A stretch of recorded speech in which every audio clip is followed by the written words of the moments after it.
Basta usaping pangkalusugan, dapat laging updated ka. Ngayong Philippine Heart Month, alamin kung paano mapapanatiling malusog at malayo sa sakit ang ating mga puso.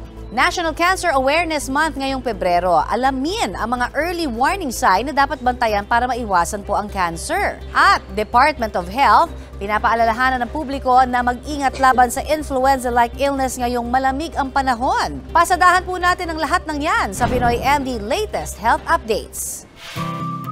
Ngayong Heart Month, hindi lang dapat sa loved ones ipinararamdam ang pagmamahal. Dapat love yourself din.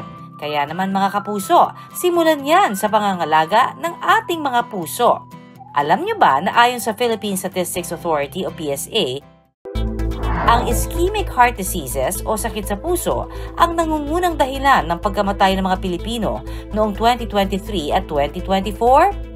Ayon pa sa Department of Health, isa sa mga nakikitang dahilan ng pagkakaroon ng sakit sa puso ay ang paninigarilyo na siya ring nangungunang dahilan ng cancer at stroke.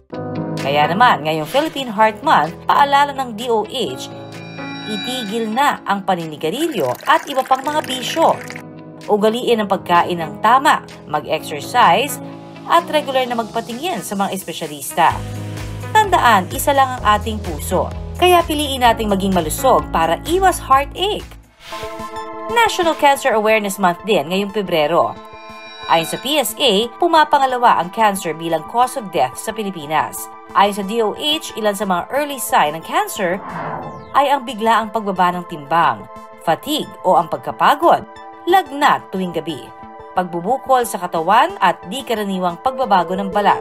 Kapag makitaan ng mga ganitong sintomas, agad nang magpatingin sa pinakamalapit na ospital sa inyong lugar. Tandaan, early detection is key.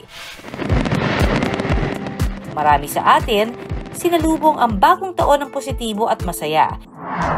Pero ang ilan nating mga kapuso, sinalubong ng trangkaso. Ngayong malamig ang panahon, uuso na naman ang influenza-like illness o yung mga nakahahawang sakit na sanhi ng virus at bakterya na nagdudulot ng impeksyon sa ilong, lalamunan at baga. Ilan sa mga sintomas ito ay ang sore throat o pamamaga ng lalamunan, pananakit ng ulo, lagnat, sipon, panghihina at pananakit ng katawan. As of January 18, nakapagtala na ang DOH ng higit sa 5,789 influenza-like cases.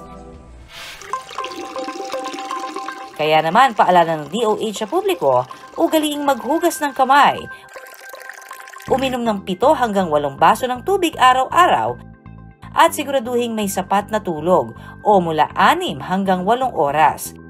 At kung may sintomas, magsuot ng face mask o di kaya ay manatili na lang sa bahay. At yan ang ating Pinoy MD Latest Health Updates. Tandaan, basta usaping pangkalusugan, dapat updated ka.